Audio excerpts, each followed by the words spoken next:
नमस्कार मैत्रिणींनो, आजचा माझा दिवस खूप खास आहे.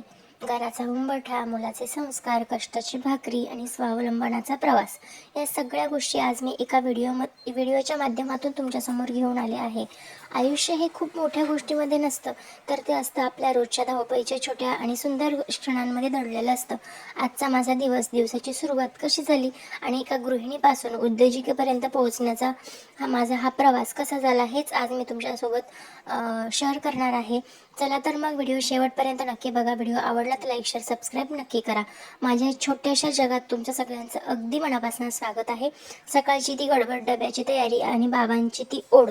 जेव्हा मुलाचे बाबा त्याला शाळेत सोडायला जातात तेव्हाचा त्या क्षण मनाला आधार देऊन जातो. बाबांचा हाताला धरून चालताना त्याच्या मुरड्याच्या पावलात एक वेगळाच आत्मविश्वास असतो.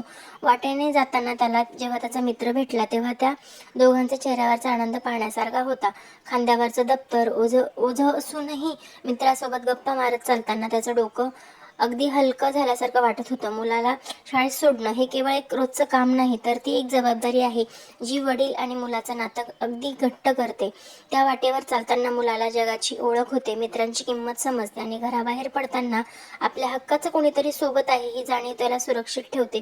बाबांसोबतचा हा प्रवास म्हणजे त्याच्या आयुष्यातील संस्काराची पहिली पायरी होय. शाळेतून आल्यानंतर माझा मुलगा ज्या उत्साहाने घरातल्या कामात मला मदत करतो ते पाहून मन अगदी भारावून जातं. आजच्या काळात मुलांची फक्त अभ्यास करावा असं नाही, तर त्यांना घराची आणि कष्टाची जाणीव असणं तितकंच महत्त्वाचं असतं. त्यामुळे मैत्रिणीनं तो हातात झाडू घेऊन जेव्हा घर साफ करायला लागतो तेव्हा मला त्याचं मोठेपण दिसतं. पाण्याच्या बाटल्या भरणं हे देखील एक छोटी गोष्ट आहे, पण त्यातून तो जी जबाबदारी घ्यायला शिकतोय.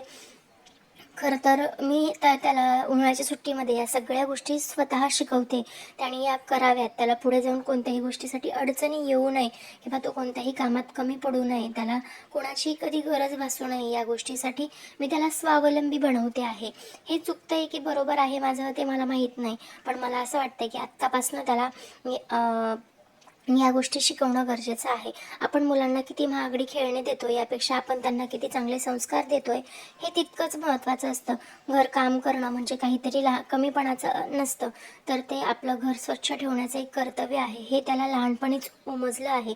जेव्हा तो स्वतःहून मदत करतो तेव्हा मला अर्धं काम हलकं झाल्यासारखं वाटतं. तर मला समाधान वाटतं की उद्या तो एक जबाबदार व्यक्ती म्हणून घडेल.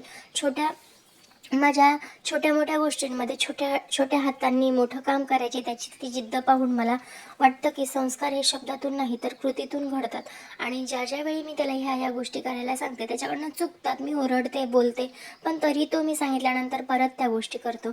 आणि ह्याच गोष्टी महत्त्वाच्या आहेत. आजकाल मुलं उलटून बोलतात, चिडून बोलतात, आईवडिलांचं ऐकत नाहीत. तर असं करू नका मैत्रिणींनो. लहानपणापासून त्यांना ह्या छोट्या छोट्या गोष्टी करायची सवय लावा. जेव्हा तुम्ही लहानपणापासून ह्या गोष्टी करायला लावतात तेव्हाच ते मोठे जाऊन तुमच्या गोष्टीही ऐकतील आणि समजतील, करतील.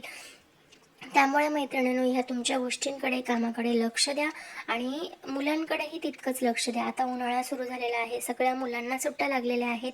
आता समर वेकेशन्समध्ये वगैरे सगळ्या याच गोष्टी शिकवतात. त्यापेक्षा तुम्ही घरात राहून मुलांना झाडू मारणं, पाण्याच्या बाटल्या भरणं, भांडी धुवू लागणं, देवपूजा करणं किंवा छोट्या मोठ्या गोष्टी आवरणं, कपड्यांच्या घड्या घालणं, कपडे सुकत टाकणं, या सगळ्या गोष्टी मुलगा असू दे किंवा मुलगी असू दे दोघांनाही शिकवणं गरजेचं आहे असं मला वाटतं. फरशी पुसणं, पसारा आवरू लागणं, सगळ्यांशी छान गप्पा मारणं, मंत्र स्तोत्र म्हणणं, आपल्यापेक्षा लहानांना सांभाळून घेणं, या गोष्टी सांगणं तितकंच गरजेचं आहे, कारण आजकाल ते कुठेही विकत मिळत नाही. त्यानंतर घरच्या जबाबदाऱ्या पार पाडल्यानंतर वेळ येते ती म्हणजे माझ्या स्वतःच्या ओळखीची. हा सगळा कुरिअर पॅकिंगचा व्हिडिओ म्हणजे एक केवळ सामानाची बांधाबांध नाही, तर मी माझ्या स्वप्नांची बांधाबांध करते आहे. बघू शकता इथे मी ॲड्रेस लिहून घेतलेले आहेत. इथे मी बॅग्स घेतलेल्या आहेत. ज्या गाऊनचे ऑर्डर आहेत ते गाऊन बाजूला काढून घेतलेले आहेत. आता फक्त हे पॅकिंग करायचं आहे मला. जे ऑर्डर असतात ते सगळे गाऊन मी बाजूला काढून घेते, ॲड्रेस व्यवस्थित लिहून घेते. खरं तर मी जेव्हा ऑर्डर पॅकिंग करते तेव्हा मोबाईल समोर घेऊन बसून मग करते, पण आता मला व्हिडिओ शूट करायचा आहे त्यामुळे मी आधी वेगवेगळ्या करून घेते गोष्टी. कोणत्या ॲड्रेसला किती गाऊन जाणार आहे ते सगळं बाजूला सेपरेट करून घेते आणि त्यानंतर मग व्हिडिओ शूटिंगला कॅमेरा लावते, म्हणजे कोणत्याही ऑर्डर पॅकिंगमध्ये गडबड होणार नाही किंवा चुकीचा गाऊन चुकीच्या व्यक्तीला जाणार नाही, या गोष्टीची गोष्टीची काळजी घ्यायला लागते, कारण तुम्ही जितक्या विश्वासाने ऑर्डर केलेली असते तितक्याच विश्वासाने तुमची ऑर्डर तुमच्यापर्यंत पोहोचणंही गरजेचं असतं. तर बघू शकताय, प्रत्येक पार्सलवर ग्राहकाचा पत्ता लिहिताना मला एक वेगळाच आनंद मिळतो. एक गृहिणी जेव्हा स्वतःचा व्यवसाय सुरू करते तेव्हा तिला अनेक आव्हानांना सामोरं जावं लागतं. पॅकिंग करताना प्रत्येक वस्तू व्यवस्थित आहे की नाही, ती ग्राहकापर्यंत सुरक्षित पोहोचेल की नाही, याची मी जातीने काळजी घेत असते. हा व्यवसाय म्हणजे माझ्या कष्टाचं फळ आहे. कधी कधी खूप थकवा येतो, पण जेव्हा विचार करते की मी हे सगळं माझ्या कुटुंबासाठी आणि स्वतःच्या अस्तित्वासाठी करते, तेव्हा पुन्हा एकदा नवी उमेद मिळते. एक एक पार्सल तयार करताना मला जाणीव होते की जिथं असेल तर आपण घरात बसूनही जग व्यापू शकतो. कुरिअरच्या या छोट्या छोट्या पॅकिंगमध्ये केवळ वस्तू नसतात, तर माझं प्रेम आणि मेहनत दडलेली असते. तर मैत्रिणींनो, बघू शकताय, बऱ्याच गोष्टी असतात. आता यावरती मी ॲड्रेस लिहून घेतलेला आहे. कुरिअरच्या छोट्या मोठ्या बॅग्स आहेत. जास्त गाऊन असतील तर ते दुसऱ्या बॅगमध्ये, आणि थोडे गाऊन असतील तर या बॅगमध्ये. खरं तर आपण छान व्यवस्थित अरेंजमेंट केली तर छान व्यवस्थित बसतातही. कधी कधी असं वाटतं की मोठ्या बॅगची गरज होती, पण नाही मैत्रिणीनं, जे तुमच्याकडे आहे त्यामध्ये तुम्ही छानपैकी पॅकिंग करायला शिकलात तर काहीही अडचण येत नाही. बघू शकता, या पद्धतीने मी सगळं पॅकिंग करून घेत असते. 3 गाऊन असतील तर छोट्या बॅगमध्ये, आणि 6 वगैरे 4, 5, 6 गाऊन असतील तर मोठ्या बॅगमध्ये, असं पॅकिंग मी करून घेत असते. असंच तुम्ही घर बसून काही करता का? मला हे नक्कीच सांगा. माझे व्हिडिओ तुम्हाला कसे वाटतात हेही मला कमेंट करून नक्की सांगा. माझे व्हिडिओ तुम्हाला आवडत असतील तर व्हिडिओला लाईक करा, शेअर करा. चॅनलवर नवीन असाल तर चॅनलला सबस्क्राईब नक्की करा, आणि मला कमेंट करून सांगा माझे व्हिडिओज तुम्हाला कसे वाटत आहेत. ते पॉझिटिव्ह एनर्जी देत आहेत का? मी इथून पुढे म्हणजे आता आठवड्याला खूप जास्त व्हिडिओ येत नाही आहे, कमी येत आहेत, पण जितकं जास्त पॉझिटिव्ह गोष्टी मी तुमच्यासोबत शेअर करू शकेन तितक्या जास्त पॉझिटिव्ह गोष्टी शेअर करण्याचा प्रयत्न करते, आणि ते तितकं छान तुमच्यापर्यंत पोहोचू शकेल याचाही विचार मी करते. तर मैत्रिणींनो, तुम्हाला माझे व्हिडिओ कसे वाटतात हे तुम्हाला मला सांगणं गरजेचं आहे. त्यानंतर सबस्क्राईबसुद्धा करणं तितकंच गरजेचं आहे, कारण तुम्ही सबस्क्राईब केलं म्हणजे ती माझ्या कष्टाची पावती आहे असं मला वाटतं. तर बघू शकता, या पद्धतीने सुद्धा तुम्ही पॅकिंग करू शकतायत. घरात बसून करण्यासारखे भरपूर व्यवसाय आहेत. त्याचासुद्धा अगदी डिटेल व्हिडिओ मी तुमच्यासोबत नक्कीच घेऊन येईल. त्यासाठी तुम्हाला काय करायचं आहे, व्हिडिओला लाईक करायचं आहे, शेअर करायचं आहे, आणि चॅनलवर नवीन असाल तर सबस्क्राईब नक्की करायचं आहे, आणि मला एक कमेंट करून सांगायचं आहे माझे व्हिडिओ तुम्हाला कसे वाटत आहेत ते. तर साधारण 2 दिवसाला, 1 दिवसाला, 4 दिवसाला एवढे माझे कुरिअर असतात, आणि ते कुरिअर व्यवस्थित पॅक करून मी अंजनी कुरिअर, तिरुपती कुरिअर किंवा बाय पोस्ट पाठवत असते. जिथे कुरिअर सर्व्हिस अवेलेबल नसेल तिथे बाय पोस्टसुद्धा जातात. त्यामुळे मैत्रिणींनो, तुम्ही अगदी विश्वासाने माझ्याकडे गाऊनची ऑर्डर करू शकताय. काहीही हरकत नाही. एकदा ट्राय करून बघा. तुम्हाला जर माझी सर्व्हिस आवडली, माझ्याकडचे कपडे आवडले, माझ्याकडचे गाऊन आवडले, माझ्याकडे स्कार्फ आवडले किंवा माझ्याकडच्या साड्या आवडल्या, तर तुम्ही नक्की परत पुन्हा ऑर्डर करू शकतात. पण जर नाही आवडले तर तुम्ही परत ऑर्डर नका करू. पण एकदा मला तुमची सेवा करण्याची संधी तुम्ही द्यावीत असं मला वाटतं. तर हे 6 गाऊनचं कुरिअर होतं, आणि ते जरा मला पॅकिंगसाठी थोडंसं अवघड वाटत होतं, पण मला त्याच बॅगमध्ये करायचं होतं, कारण बॅगसुद्धा खूप महाग मिळतात, आणि त्यामुळेच मला ॲडजस्टमेंट करून या गोष्टी करायच्या असतात. बघू शकताय, थोडासा मी जास्त प्रयत्न केला आणि छानपैकी कुरिअर पॅक झालं. बघू शकताय ना? तर असाच प्रयत्न तुम्ही सगळ्या गोष्टींमध्ये करत असाल तर अतिशय सुंदर असा रिझल्ट तुम्हाला बघायला मिळतो. आणि मी फक्त एवढ्याच पॅकिंगवर थांबत नाही, अजून पुढे प्रोसेस आहे, तीसुद्धा तुम्हाला बघायची आहे. तुम्ही जर एक गृहिणी असाल आणि काहीतरी करू इच्छित असाल तर तुम्ही रिसेलिंगचा सुद्धा व्यवसाय तुम्ही नक्कीच करू शकता. मी रिसेलिंगसाठी सुद्धा गाऊन देत असते. रिसेलिंग म्हणजे काय हे जर तुम्हाला माहीत नसेल तर तुम्ही मला कमेंट करा, ताई रिसेलिंग करायचं आहे, घरात बसून मला पैसा कमवायचा आहे, अशी मला एक कमेंट करा. मी तुमच्या कमेंटला रिप्लाय नक्कीच करेन, आणि स्पेशल रिसेलिंग कसं करायचं यावरती डिटेल व्हिडिओ मी नक्कीच बनवेन. त्यानंतर कुरिअर तर पॅक झाले, पण आता ते तसेच पाठवायचे का? तर नाही. कधी कधी बाय चान्स एखादा कुरिअर उघडतं, कधी कधी गाऊन पडू शकतात. त्यामुळे मैत्रिणींनो, मी काय करते की माझ्याकडे ट्रान्सपरंट सेलोटेप आहे, त्याच्याने परत एकदा सगळे गाऊन वगैरे मी म्हणजे जे कुरिअर पॅक केलेले आहेत ते व्यवस्थित पॅकिंग करते, आणि मग पुढे ट्रान्सपोर्टला टाकते. मैत्रिणींनो, या पद्धतीने तुम्ही जर केलं तर तुमचं कुरिअरही ओपन होत नाही आणि विश्वासाने तुमच्या कस्टमरपर्यंत पोहोचतं आणि सुरक्षित पोहोचतं, तेही तितकंच महत्त्वाचं असतं. तर या पद्धतीने मी सगळं पॅकिंग करून घेते. तर मैत्रिणींनो, तुम्हाला माझा पॅकिंगचा व्हिडिओ कसा वाटला आहे? बऱ्याच जणींनी मला विचारलं होतं की ताई तुम्ही कुरिअर पॅकिंग कसं करता? तर ते मी या व्हिडिओमध्ये सांगितलेलं आहे. तुम्हाला कसं वाटलं हे सुद्धा मला कमेंट करून नक्कीच सांगा. बघू शकता, खूप सारी आव्हानं असतात दिवसभरामध्ये, त्यामुळे तुम्ही एक गोष्ट नक्की लक्षात ठेवायची आहे. स्वतःच्या कामाकडे लक्ष द्यायचं आहे, निगेटिव्ह लोकांपासून लांब राहायचं आहे. स्वतः आपण एक एक पायरी कशी पुढे जाऊ शकतो या गोष्टींकडे लक्ष द्यायचं आहे. जे लोक खूप पॉझिटिव्ह विचार करतात, काहीतरी करण्याचा विचार करतात, अशा लोकांमध्ये राहायचं आहे. म्हणजे तुम्ही तितक्याच उंचीपर्यंत पोहोचू शकतात. लोकांबद्दल वाईट बोलणाऱ्या लोकांबद्दल बरोबर तुम्ही राहिलात तर तुम्ही तितक्याच मर्यादित राहतात. आणि ती लोक कशी असतात माहिती आहे का? मी एका डबक्यामध्ये राहणाऱ्या बेडकाला कसं वाटतं की माझं हे पूर्ण जग आहे, तसंच त्या लोकांचं झालेलं असतं. त्यामुळे मैत्रिणींनो, त्या जगातनं बाहेर या. बाहेर खूप चांगल्या चांगल्या गोष्टी आहेत, त्यासुद्धा तुम्ही करू शकताय आणि त्या गोष्टी तुम्ही करायलाच पाहिजे. त्यानंतर आता वळूया माझ्या दिवसाच्या सर्वात आव्हानात्मक भागाकडे, तो म्हणजे बाजारातला स्टॉल लावणं. घराच्या 4 भिंतींच्या बाहेर पडून जेव्हा मी बाजारात जाते तेव्हा मला जगाचं खरं स्वरूप दिसतं. स्टॉलवर वस्तू नीट मांडणं, येणाऱ्या जाणाऱ्या ग्राहकाचं स्वागत करणं आणि आपल्या उत्पादनाची माहिती देणं, हे सगळं खूप काही शिकवून जातं. बाजारातली ती गर्दी, तो आवाज आणि ग्राहकांशी होणारा संवाद मला आत्मविश्वास देतो. कधी ऊन असतं, कधी गर्दी असते, तर चेहऱ्यावर हास्य ठेवून मी माझं काम करते. 4-5 मिनिटाच्या व्हिडिओमध्ये कदाचित माझे कष्ट तुम्हाला दिसणार नाहीत, पण त्यामागे तासनतास उभं राहण्याची तयारी असते. आपला माल विकला गेल्यानंतर जो आनंद होतो तो कोणत्याही मोठ्या पगारापेक्षा मोठा असतो. कष्टाची भाकरी ही नेहमी गोड लागते आणि ती मिळवण्याची पदरावरती धूळ झटकून मैदानात उतरावं लागतं. तर मैत्रिणींनो, बघू शकता तुम्ही, या पद्धतीने मला स्टॉल लावायचा असतो. स्टॉल लावताना माझा व्हिडिओ शिवम शूट करतो. मी त्याला या गोष्टींची सवय लावते आहे किंवा त्याला शिकवते आहे की काय करायचं, कसं करायचं. आणि मैत्रिणींनो, तुम्हाला खरं सांगू का, नोकरी करणं हे माझ्या मनातच नाही आहे आत्ता सध्या. कारण नोकरी हा माझ्या कॅटेगरीमध्ये बसणारा नाही आहे असं मला वाटतं.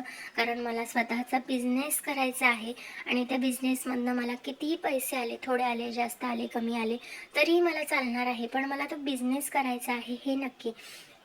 तर मैत्रिणींनो, 2 दिवसाचे व्हिडिओ आहेत, ते 2 आठवड्याचे व्हिडिओ आहेत. तर बघू शकता, या पद्धतीने मी हे सगळं करून घेत होते. तुम्हाला व्हिडिओ कसे वाटत आहेत हे मला कमेंट करून नक्की सांगा. व्हिडिओ आवडत असतील तर व्हिडिओला लाईक करा, शेअर करा आणि आपल्या चॅनलवर नवीन असाल तर चॅनलला सबस्क्राईब नक्की करा. तर मैत्रिणींनो, तुम्ही स्वतःचं काही करता का किंवा स्वतःच काही करायची इच्छा आहे का हे मला कमेंट करून नक्की सांगा. तुम्हाला जर खरंच काही करायची इच्छा असेल तर मला कमेंट करा, मी तुम्हाला नक्कीच मदत करेन. बघू शकता, या पद्धतीने मी सगळे गाऊन घेऊन गेलेले असते. एक्स्ट्राचे जे काही पीसेस असतात ते सुद्धा सोबत ठेवत असते, त्यामुळे मला खूप जास्ती मदत होते. त्यानंतर मैत्रिणींनो, एक वेळ येते ती म्हणजे दिवसभराच्या कामाचा पसारा जेव्हा किचनमध्ये जमा होतो तेव्हा खरी परीक्षा सुरू होते. किचन म्हणजे घराचं हृदय असतं आणि ते स्वच्छ करणं किती गरजेचं असतं हे प्रत्येक स्त्रीला माहिती असतं. भांडी घासताना होणारा तो आवाज, पाण्याचा स्पर्श थकवा घालवण्यासाठी पुरेसा असतो असं मी म्हणेन. कारण स्वच्छ झालेलं किचन पाहिल्यानंतर जो निवांतपणा मिळतो ना, तो कशातच नाही. पसारा आवरताना मनही आवरलं जातं. कितीही भांडी असली, कितीही थकवा असला तरी अन्नपूर्ण असलेल्या त्या या जागेचा मान राखणं आपलं कर्तव्य आहे. काम कधीच संपत नाही, पण ती आनंदाने केलेले त्याचं ओझंही वाटत नाही. स्वच्छ किचनमधून घराचं आरोग्य जपलं जातं. ही भांडी घासताना आणि ओटा पुसताना मला कितीतरी शांतता मिळते. ही पुढच्या दिवसाची ऊर्जा देणारं असतं. ती खोली नसून ती ऊर्जा देणारी जागा असते. आपण तिथे जे बनवतो ते स्वस्तिक आणि प्रेमाने बनवलेलं असतं. घरात सुख शांती राहते. आजारपणाचा रस्ता किचनमधूनच जातो आणि आरोग्याचाही. त्यामुळे किचन स्वच्छ ठेवणं ही कुटुंबाची सुरक्षितता आहे. स्वयंपाक झाला की लगेच किचन ओटा पुसणं गरजेचं आहे. उरलेलं अन्नाचे कण तिथेच राहिले तर झुरळ मुंग्या जास्त होतात. कोमट पाण्याचा थोडासा किंवा लिंबू किंवा विनेगर टाकून ओटा पुसल्याने तो चकचकीत होतो.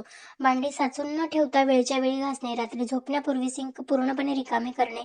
कोरडे करणे किती महत्त्वाचे आहे यामुळे हे मी तुम्हाला आधीच सांगितलेलं आहे. यामुळे सकाळी उठल्यानंतर फ्रेश सुद्धा वाटतं. गॅसचे बर्नरमध्ये कचरा असल्यास गॅसची बचत होत नाही. त्यामुळे आठवड्यातून एकदा बर्नर हे स्वच्छ करणं गरजेचं आहे. आपण किचनमध्ये एव्हियर रनर्स किंवा पेपर्स वापरतो ते बदलणे, कप्प्यांचा कडा स्वच्छ करणे, त्यानंतर मसाल्याच्या डब्यांवरनं डाग पडलेले असतात ते पुसणे, वेळोवेळी डबे पुसणे हेही किचन ऑर्गनायझरचं काम आहे. फोडणी झाल्यानंतर टाईल्सवर जो डाग उडतात ते काढणं, बेकिंग सोडा आणि डिशवॉशर याचा वापर करून आपण ते काढू शकतो. वारंवार लागणाऱ्या गोष्टी म्हणजे मीठ, तेल, तिखट हाताशी असणं आणि कमी लागणाऱ्या गोष्टी वरच्या कप्प्यांमध्ये ठेवणं हेही तितकंच गरजेचं आहे. यामुळे कामाचा वेळ वाचतो आणि चिडचिड होत नाही. रिकाम्या काचेच्या बाटल्या किंवा डब्यांचा वापर किंवा सुंदर कसं सजवायचं हे महत्त्वाचं आहे. किचनमध्ये काम करताना आपलं मन आनंदी असणं गरजेचं आहे. चिडून किंवा रागावत बोलणं जेव्हा जेवण बनवलं, जेवण शरीराला लागत नाही असं म्हणतात. त्यामुळे गाणी ऐकत, देवाचं नाव घेत काम केलं तर थकवा जाणवत नाही. मैत्रिणीनं किचन आवरलं की निम्मं टेन्शन कमी होतं. जेव्हा आपण काय एखादी कढई घासतो, तेव्हा केवळ ती भांडी स्वच्छ होत नाहीत, तर आपल्या कुटुंबासाठी एक शुद्ध आणि स्वच्छ घास तयार करत असतो. खूप जणींना वाटतं, की किचन साफ करायला खूप वेळ लागतो. पण जर आपण क्लीन ॲज यू गो म्हणजे आपण काम करता-करता साफ-सफाई केली, तर शेवटी पसारा उरतच नाही. जसं की मिक्सरच्या भांड्याचा वास घालवण्यासाठी त्यात थोडेसे मीठ टाकून फिरवणे, साफ-सफाईसाठी तू जे लिक्विड वापरते त्याच लिक्विडने कपडे स्वच्छ करणे. पूर्वी माझा खूप पसारा व्हायचा, पण आता मी या पद्धतीचा वापर करते.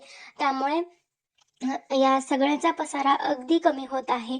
तर मैत्रिणींनो, या छोट्या-छोट्या गोष्टींचा मी वापर करत असते आणि तुम्ही सुद्धा या गोष्टींचा वापर करतात का? मला कमेंट करून नक्कीच सांगा. त्यानंतर माझा व्हिडिओ तुम्हाला कसा वाटला हेही मला कमेंट करून सांगा. तर असा होता आजचा माझा संपूर्ण दिवस. मुलाचे संस्कार, घरकाम, व्यवसाय आणि बाजाराची धावपळ हे सगळं करताना मला एक गोष्ट जाणवली, की आयुष्यात थकण्यासाठी नाही तर जगण्यासाठी आहे. प्रत्येक स्त्रीमध्ये एक अफाट शक्ती आहे, जी घर आणि बाहेरचं जग सारख्याच ताकदीने सांभाळू शकते. तुम्हाला आजचा माझा व्हिडिओ कसा वाटला? माझ्या कष्टांची, संघर्षाची ही गोष्ट तुम्हाला आवडली असेल, तर नक्की सांगा. तुमच्या प्रतिक्रिया आम्हाला समजून घेण्यासाठी चांगला आनंद होईल, प्रेरणा देतात. आणि पुढचा व्हिडिओ बनवण्यासाठी प्रोत्साहन देतात. तर मैत्रिणींनो, तुम्हाला माझा आजचा छोटासा व्हिडिओ कसा वाटला हे मला कमेंट करून नक्कीच सांगा. माझा व्हिडिओ तुम्हाला आवडला का हे कमेंट करून सांगा. व्हिडिओ आवडला असेल तर तुमच्या नातेवाईकांना, मैत्रिणींना, वहिनीला, ताईला, मावशीला, काकूला अशा मैत्रिणी ज्या आहेत त्यांना काहीतरी करायचं आहे, अशा मैत्रिणींना नक्कीच शेअर करा. तुम्हाला व्हिडिओ आवडला असेल तर व्हिडिओला लाईक करून, चॅनलवर नवीन असाल तर सबस्क्राईब करा आणि कमेंट करून मला सांगा माझा आजचा व्हिडिओ तुम्हाला कसा वाटला आहे ते. चला तर मग मैत्रिणींनो, भेटूया उद्याच्या व्हिडिओमध्ये अशीच एक संघर्षाची गोष्ट घेऊन किंवा तुम्हाला घरात बसून अशा 10 गोष्टी कोणत्या करता येतील त्या घेऊन. तर चला तर मग भेटूया नवीन व्हिडिओमध्ये नवीन काहीतरी घेऊन. तोपर्यंत श्री स्वामी समर्थ, जय जय स्वामी समर्थ. श्री स्वामी समर्थ, जय जय स्वामी समर्थ.